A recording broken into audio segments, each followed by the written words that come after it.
Una persona como candidata tiene todo el derecho de exponer con libertad, porque así lo autoriza la ley, sus ideas, principios y programas. Yo puedo acudir al Canal 8 si me entrevistan, puedo ir a una radio, puedo aceptar una entrevista por la prensa. Eso no es campaña, es difusión de ideas. Lo que está prohibido es la contratación de espacios en radio, prensa, televisión y vallas publicitarias. Guarderas también incluirá en su denuncia al coordinador de Pachacutic y ex candidato a la prefectura Guillermo Churuchumbi, y a Francisco Suárez, quien fue candidato a la prefectura de Tungurahua. Argentina expulsó a 10 ecuatorianos vinculados a la red del narcotraficante prófugo Adolfo Macías alias Fito, según el gobierno de Javier Milei. Se trata del tercer caso en ese país con vínculos con el cabecilla de Los Choneros. Argentina expulsó a 10 ecuatorianos relacionados con Adolfo Macías, alias Fito, cabecilla del grupo de delincuencia organizada Los Choneros, según información del gobierno de Javier Milei. El portavoz presidencial de la Casa Rosada, Manuel Adorni, informó sobre las condiciones en que fueron detenidos los ecuatorianos junto a otras personas que pertenecen, según ellos, a esa red. La Policía Federal expulsó del país a 12 inmigrantes ilegales, 10 ecuatorianos, un brasileño y un colombiano que tenían vínculos con el narcoterrorista ecuatoriano Fito Macías. Los inmigrantes ilegales fueron descubiertos por Gendarmería Nacional y estaban escondidos dentro de un camión en la provincia de Córdoba, en Totoral. Argentina no reveló la identidad de los expulsados. Fuentes oficiales en Ecuador señalaron que están revisando la información entregada por ese país para establecer los nexos con la organización criminal de alias Fito, uno de los delincuentes más buscados por la policía, tras su fuga de la cárcel regional de Guayaquil en diciembre de 2023. Se trata de la tercera expulsión de personas vinculadas a Adolfo Macías. Ya habían sido expulsados familiares de Macías, además de sus abogados.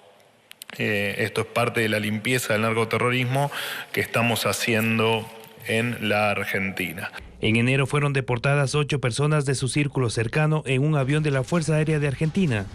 El 2 de mayo también 2 abogados que permanecían en Córdoba, encargados de los intereses económicos de la familia del narcotraficante, según el gobierno argentino. Y en Argentina se desarrolla la audiencia de extradición de Hernán Luque, procesado por delincuencia organizada en el caso Encuentro. En el gobierno anterior, Luque actuó como presidente del directorio de empresas públicas. Fabiola Santana con los detalles. La justicia argentina decide el futuro de Hernán Luque Lecaro, expresidente de la empresa coordinadora de empresas públicas en el gobierno de Lasso y procesado por delincuencia organizada en el caso Encuentro. Esta mañana en Buenos Aires se instaló la audiencia de extradición solicitada por la justicia ecuatoriana tras su detención por Interpol el 8 de febrero. La jueza del Juzgado Criminal y Correccional Federal 5 de Buenos Aires, María Eugenia Capuchetti, evaluará la documentación presentada por la Corte Nacional de Justicia. El expediente contiene información del delito investigado, la acusación fiscal contra Luque y la orden de prisión preventiva en Ecuador. Así, la Corte sustenta que el expresidente de EMCO es requerido por delincuencia común, mientras que sus abogados argumentarán que es un perseguido político. Hace un año, Luque había solicitado refugio en Argentina, pero fue negado. Se le retuvo el pasaporte, tiene prohibición de salida del país y arresto domiciliario. Si en esta audiencia la jueza resuelve su extradición, tendrá un recurso más, la apelación. Solo si se ratifica, Argentina coordinará su traslado a Ecuador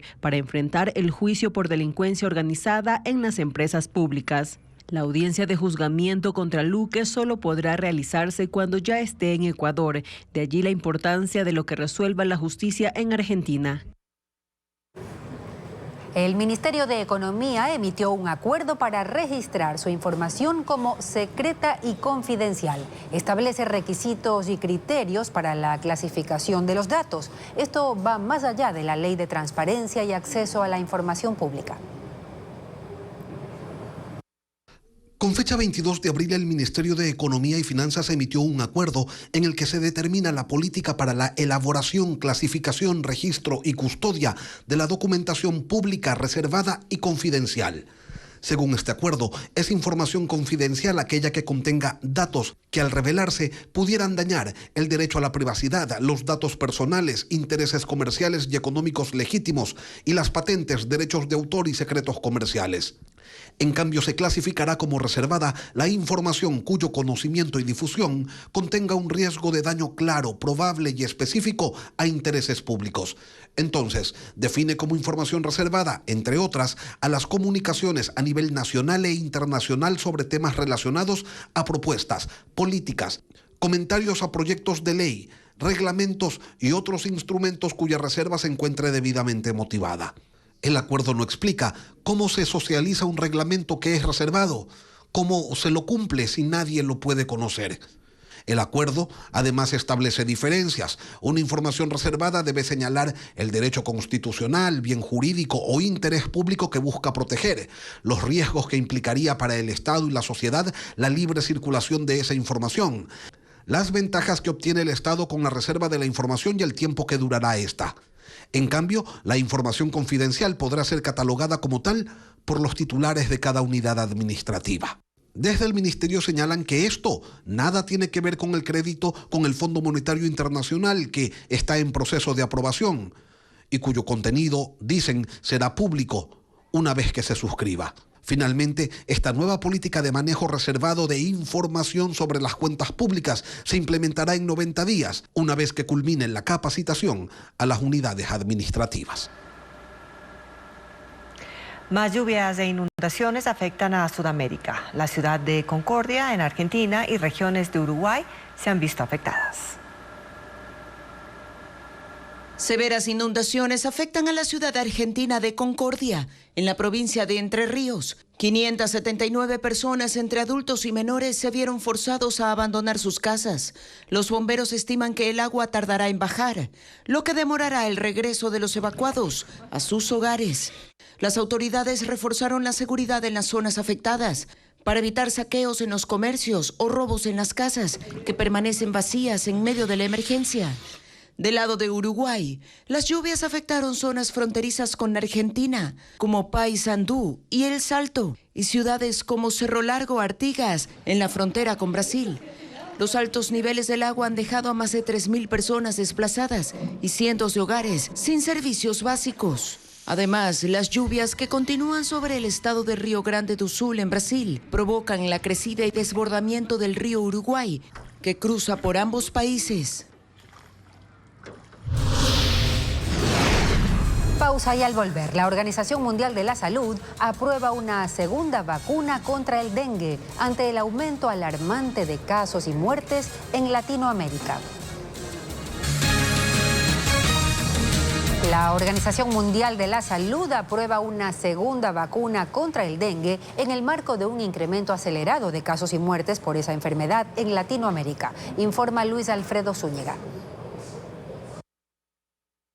El anuncio lo hizo la Organización Mundial de la Salud este miércoles. La vacuna contra el dengue TAC-003 de la farmacéutica japonesa Takeda fue aprobada por el organismo. Según la OMS, la TAC-003 es una vacuna viva atenuada que tiene versiones debilitadas de los 4 serotipos del virus que causan el dengue y se transmiten a las personas por la picadura del mosquito Aedes aegypti. Se trata de la segunda vacuna avalada por la OMS, sumándose así a la desarrollada por la farmacéutica francesa Sanofi Pasteur, llamada CYD-TDV, aprobada en 2016. La OMS recomendó el uso de la TAC-003 para niños de 6 a 16 años en entornos con alta probabilidad de transmisión del dengue. La vacuna debe administrarse en un esquema de 2 dosis, con un intervalo de 3 meses. La aprobación de esta nueva vacuna se da en el marco de un incremento histórico de casos en Latinoamérica.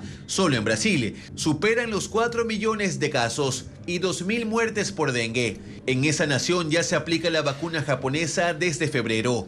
Se estima que cada año hay entre 100 y 400 millones de casos de dengue en todo el mundo y que 3.800 millones de personas viven en países donde el dengue es endémico. La mayoría de los enfermos se encuentran en Asia, África y América. 5 provincias registran más casos de dengue. Ecuador no tiene vacuna para frenarla, sin embargo, autoridades evalúan adquirirla. Valeria Navarro informa. En el país hay 27.063 casos de dengue. Este año han muerto 31 personas y cerca de 4.000 tienen síntomas graves. Las provincias más afectadas son Manabí con 4.455 casos, Los Ríos 3.516, Santo Domingo 3.312, El Oro 3.253 y Guayas 2.937 casos. Esmeraldas, Napo, Morona, Santiago y Sucumbíos tienen alrededor de 1.000 casos. La población más afectada tiene entre 20 a 49 años. Los contagios muestran que esta enfermedad se agrava en el país al punto en que en solo 4 meses hay prácticamente el mismo número de casos que el año pasado. Ecuador no tiene vacuna para frenar esta epidemia. El área de vigilancia epidemiológica del Ministerio de Salud analiza aún la vacuna japonesa Takeda, aprobada ayer por la Organización Mundial de la Salud. Las autoridades dicen que deben evaluar el precio, la tasa de muertos, quienes pueden recibirla, las dosis que se necesitan, las contraindicaciones y el tiempo de efectividad. La epidemióloga y ex asesora de la Organización Panamericana de la Salud, Catalina Yepes, considera que el país tarde o temprano comprará una vacuna, pero que por el momento hay consideraciones a evaluar. Estas personas que están enfermando gravemente es una consecuencia de una segunda infección de un serotipo más grave, o es un tema de manejo terapéutico inadecuado. Mientras las autoridades toman una decisión, las fumigaciones para erradicar mosquitos, concientizar a la población sobre el aseo y la no automedicación son acciones paliativas, pero que en absoluto han servido para frenar los contagios. La Corte Constitucional mandó se recupere 22 millones de dólares con los que se indemnizó a reclamantes de un predio rural. Se pagó con bonos, por lo que el Banco Central los bloqueó. Además, la Corte declaró negligencia manifiesta y sospecha de prevaricato sobre 3 jueces de Los Ríos. La sentencia de la Corte Constitucional no deja títere con cabeza y podría constituirse en referente de acción contra las prácticas judiciales corruptas. Este alto tribunal dispuso al Ministerio de Finanzas que recupere 22.242.000 dólares que se pagó como reparación por el supuesto despojo de un terreno de 3.200 hectáreas en 1985. La sentencia de la Corte además señala que hubo negligencia manifiesta de un juez de primera instancia y de 2 jueces de sala de la Corte Provincial de Los Ríos. Por ello, dispuso a la Fiscalía que investigue un posible prevaricato y al Consejo de la Judicatura investigar por abuso del derecho a la abogada de los litigantes. Detrás de esta sentencia hay una historia. Resulta que los hermanos Bucarán Aivas, a través de un habeas data, lograron que se resuelva un derecho de propiedad. Primero en un juzgado penal de Quevedo y luego en la sala de la Corte Provincial de Los Ríos. En esas instancias se dispuso el pago de una indemnización que fue valorada posteriormente en más de 22 millones de dólares. Y en diciembre del año pasado, el Ministerio de Finanzas canceló esos valores con bonos del Estado. Esos bonos fueron vendidos y ahora que la Corte Constitucional dispuso la recuperación de esos recursos, están bloqueados temporalmente esos títulos. Por ello, las bolsas de valores de Guayaquil y Quito han reaccionado señalando que la resolución de la Corte Constitucional pone en riesgo el mercado de valores. Nada han dicho sobre el perjuicio que supone que acciones ilegítimas y corruptas avalen un mal uso de los recursos públicos y de los instrumentos bursátiles. ¿No han condenado esas conductas? No todavía. El Consejo de Educación Superior, CES, resolverá en las próximas horas la polémica en la Universidad Central por las cuestionadas elecciones de autoridades. ¿Cuáles son las opciones? Hernán Higuera sigue el tema. Las actividades en la Universidad Central se desarrollan entre la incertidumbre y las dudas. Ha sido un mes de denuncias y cuestionamientos a la elección de Patricio Espinosa como rector de la universidad estatal más grande del país. Supuestas irregularidades en las elecciones, falsificación de documentos e incumplimiento de requisitos para ser rector han puesto en duda la autoridad de Espinosa. Esos requisitos no fueron exigidos ni tampoco verificados. En eso se fundamentaba el argumento de mi denuncia. Estudiantes y egresados están afectados porque no saben si sus documentos o títulos profesionales firmados por el rector son válidos. Si un estudiante se quiere graduar o ya egresó y quiere realmente legalizar su título, va a necesitar la documentación que le autoricen en las firmas necesarias, cosa que no se está dando precisamente porque a lo mejor hay esta presunta duda si es legal o no las personas que se encuentran a cargo. Desde hace un mes, alumnos en proceso de titulación han recibido cambio de tutores. Un problema que afecta a las actividades académicas, dicen los alumnos, porque les ha tocado empezar de cero. La universidad ha estado en el limbo y en una disputa que también es política y que en las próximas horas será resuelta por el Consejo de Educación Superior tras analizar un informe técnico y jurídico presentado por Cenecid. Hay 3 alternativas: ratificar al cuestionado rector y su cuerpo académico, repetir las elecciones o intervenir la Universidad Central. El Consejo de Educación Superior está reunido para dar una respuesta. 10 policías en servicio activo fueron detenidos en Manabí junto a 2 agentes de la CTE. ¿De qué se los acusa? En breve le contamos. Desde este jueves, Ecuador arranca la atención consular en Guatemala y Estados Unidos tras el cierre de las oficinas en México. Mientras, la Organización Internacional para las Migraciones y la ACNUR difunden líneas telefónicas para los migrantes irregulares. Informa Bessie Granja. Este jueves 16 de mayo arrancó la atención en las oficinas de Guatemala y las ciudades de Houston y Phoenix, en Texas, Estados Unidos, tras el cierre de las oficinas en Ciudad de México y Monterrey, debido al quiebre de las relaciones diplomáticas entre Ecuador y México. Los cambios se cumplen en medio de la incertidumbre de los compatriotas residentes en ese país y la población migrante en situación irregular que cruza por esta nación en su tránsito hacia Estados Unidos. Nosotros estamos totalmente listos para seguir apoyando a la comunidad ecuatoriana, que no se confunda. México también dispuso que el consulado de ese país en Perú atienda a los ecuatorianos para acceder a los servicios que dejaron de funcionar en Ecuador. Asimismo, están disponibles en territorio azteca 18 oficinas de la Organización Internacional para las Migraciones, OIM, y la Agencia de las Naciones Unidas para los Refugiados, ACNUR.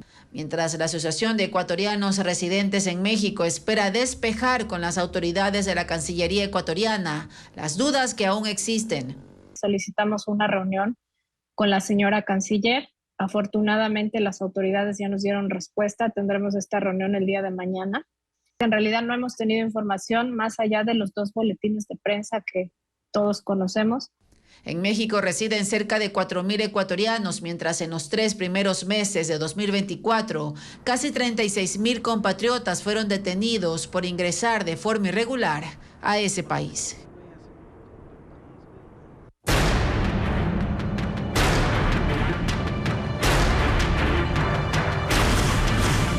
Violencia, la estela imparable.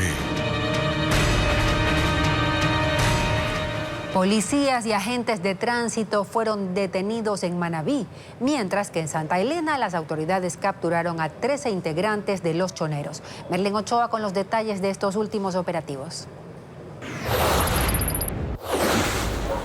En la provincia de Santa Elena fueron aprehendidos 13 integrantes del grupo terrorista Los Choneros.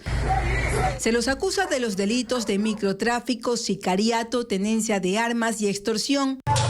Los 18 allanamientos se realizaron en los 3 cantones de la provincia, Santa Elena, Libertad y Salinas. 8 de los 13 capturados tienen antecedentes penales. Entre las evidencias hay armas, 7 granadas, casi 1,000 cartuchos, droga y dinero. Según la policía, también extorsionaban a pescadores y a personas que se dedicaban a la usura. Serán procesados por delincuencia organizada. En Manabí, la Fiscalía y Policía ejecutaron un operativo por asociación ilícita tras 7 meses de investigaciones. Hay 16 detenidos, 10 de ellos policías en servicio activo. Además, 2 agentes de la Comisión de Tránsito en funciones y 4 conductores de grúas.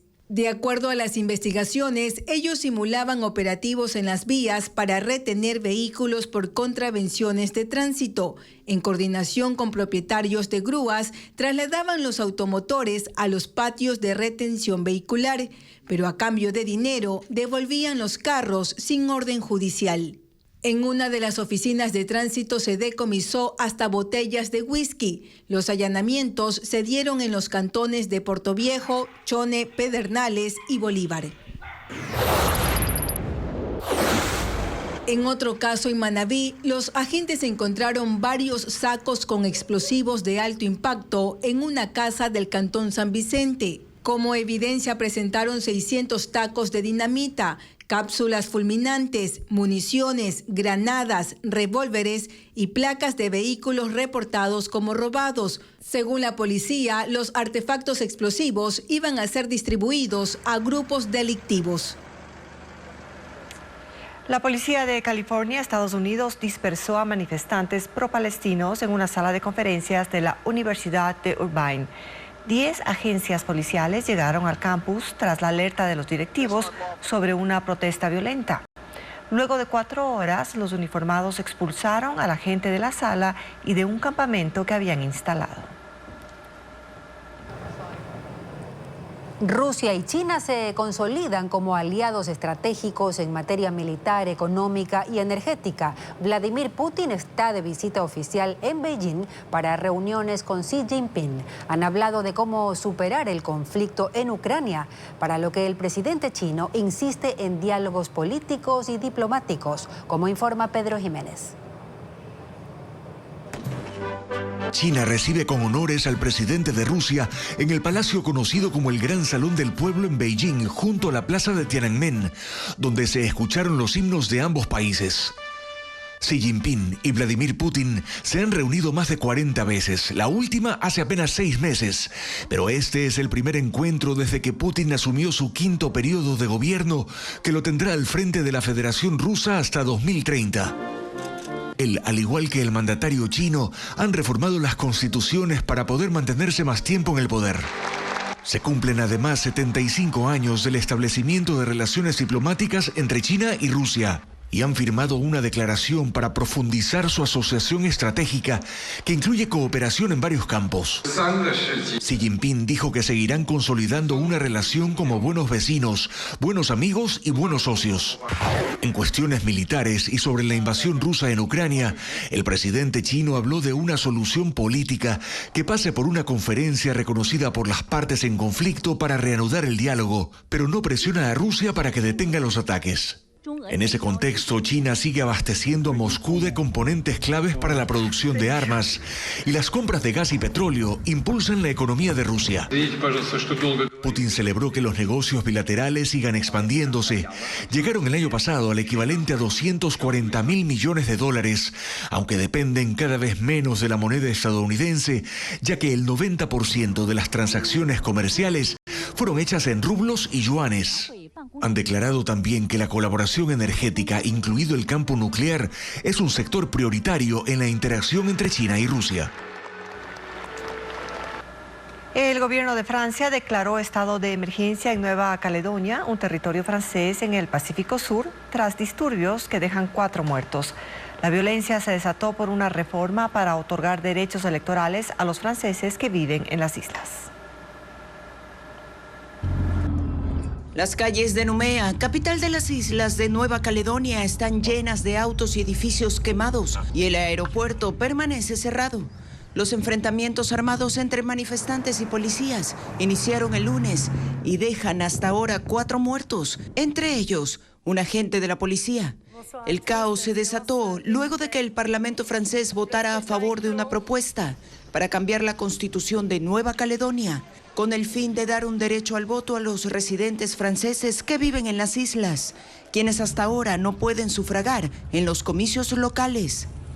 En el archipiélago hay 271.000 habitantes, de los cuales el 27% son europeos, principalmente de Francia. Esto desató la ira de las comunidades indígenas, que durante años se han mostrado a favor de la independencia, pero con la reforma electoral aseguran que el gobierno francés busca consolidar su dominio sobre el archipiélago.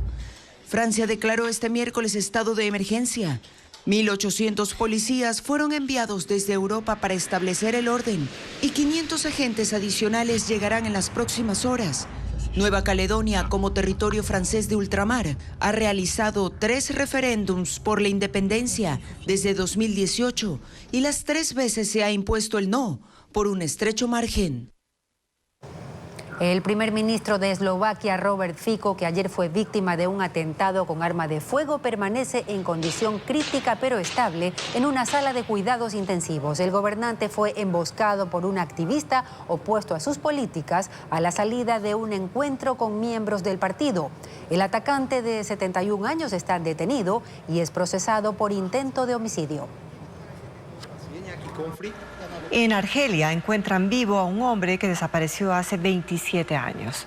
El caso ocurrió en la ciudad de Delfa cuando Omar bin Omran fue hallado en un corral para ovejas cubierto de paja en la propiedad de su vecino, un hombre de 61 años que ahora está bajo custodia policial. Omar desapareció a los 17 años cuando iba a su escuela. Su hallazgo se dio luego de que su captor discutiera con un familiar, quien como venganza hizo pública la información de que mantenía a una persona cautiva. La familia de Omar, al enterarse, asaltó la casa junto con una turba y lo liberó. Los detalles del caso siguen bajo investigación.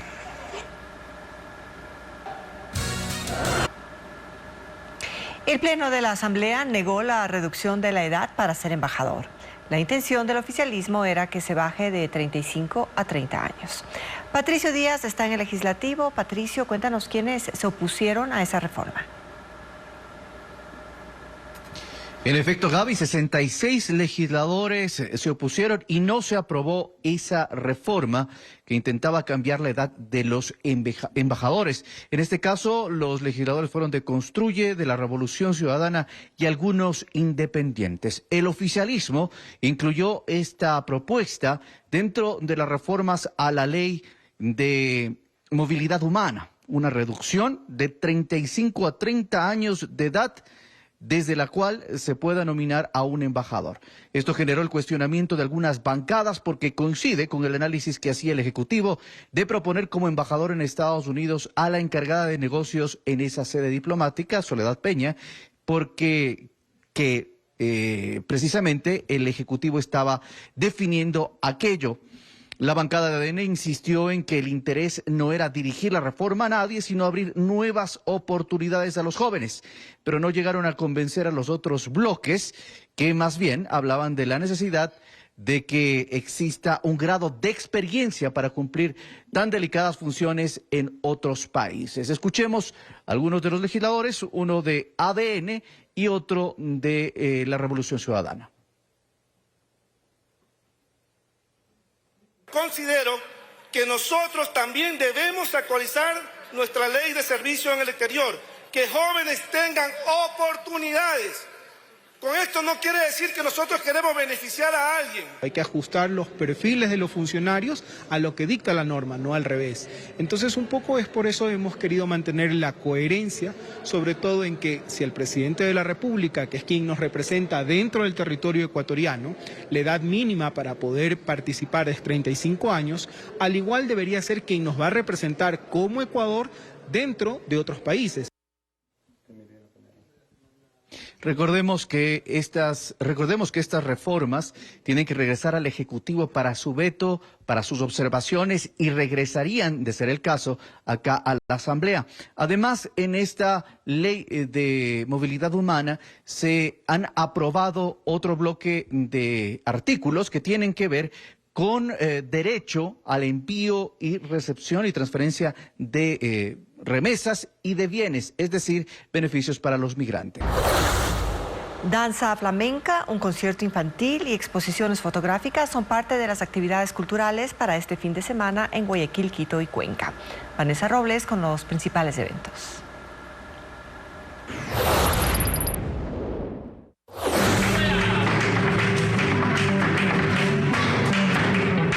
Diálogos. Se titula la presentación de danza de Guayaquil Flamenca y el grupo Influencias. Durante 1 hora y media, 7 artistas en escena se comunicarán mediante los ritmos amalgamados y binarios del tradicional flamenco, dirigidos por Camila Valdivieso y María Antonieta Ochoa.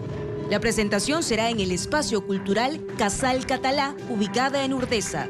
este sábado 18 de mayo a las 6 de la tarde y a las 8 de la noche.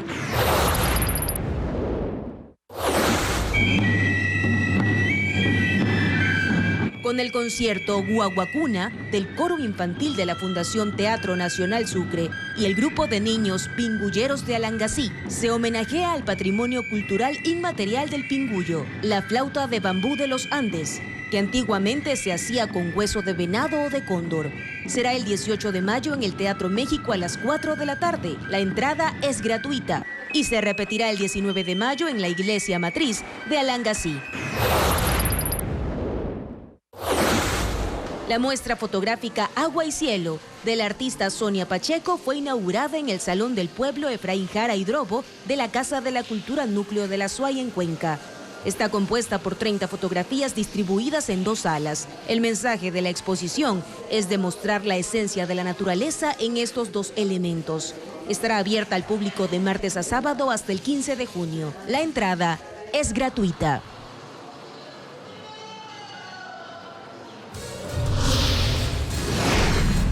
La fotógrafa María Teresa García gana el Premio Nacional Mariano Aguilera. Ya volvemos con los detalles del evento.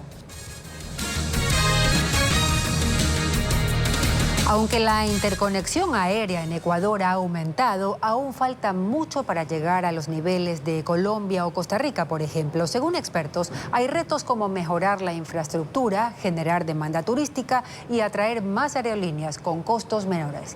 Luis Alfredo Zúñiga amplía estas propuestas.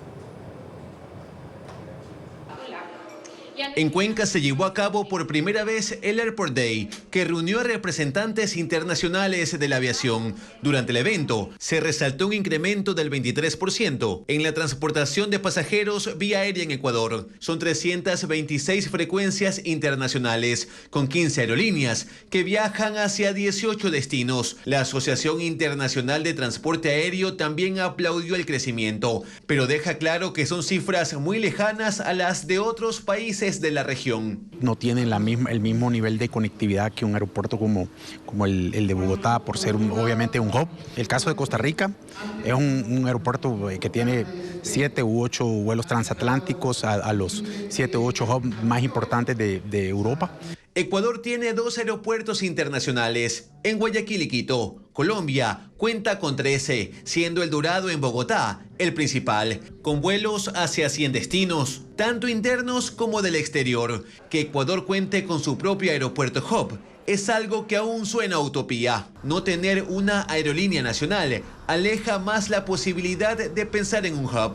Ecuair cerró sus operaciones en 2023. La falta de demanda fue el principal problema. Y para cambiar esa realidad, expertos extranjeros señalaron que Ecuador debe trabajar en el turismo. Como el desarrollo de la infraestructura, el mantenimiento de la infraestructura, los servicios de navegación aérea, simplificar la velocidad desde que una aerolínea tiene un interés de operar en el Ecuador hasta que lo hace realidad. Aumentar el número de acuerdos de cielos abiertos es otro desafío, según los expertos consultados por Televistazo. El premio Mariano Aguilera a la trayectoria artística fue otorgado a María Teresa García, fotógrafa y referente de la escena cultural ecuatoriana por 40 años. Además, se escogieron 10 ganadores en otras categorías. La gala será este viernes, como reporta Vanessa Robles.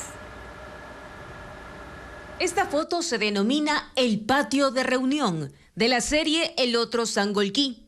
Esta otra fue denominada The Eye, pertenece a la serie Paisajes Construidos. La lente es de la serie Pandemia o Contra la Pared. Son cientos de fotografías capturadas por María Teresa García desde 1980, cuando inició su trayectoria. Oriunda de Sangolquí y primera fotógrafa contemporánea del Ecuador, según la Fundación Museos de la Ciudad. Ella es la ganadora del Premio Nacional de Artes Mariano Aguilera por su trayectoria artística, que incluye un reconocimiento económico de $40.000 y la producción de una exposición antológica en el Centro de Arte Contemporáneo de Quito. En la categoría Premio Nuevo Mariano, hubo 10 ganadores del país en 5 modalidades: creación artística, investigación, prácticas curatoriales, nuevas pedagogías del arte, edición y publicación. Todos recibirán 10 becas de $20,000 cada una para desarrollar proyectos culturales en sus ciudades. El jurado fue integrado por artistas de Cuba, Bolivia y Ecuador. En esta ocasión, la gala de premiación, que se realiza cada 2 años, será el 17 de mayo en el Centro de Arte Contemporáneo de Quito. En total, postularon 346 artistas.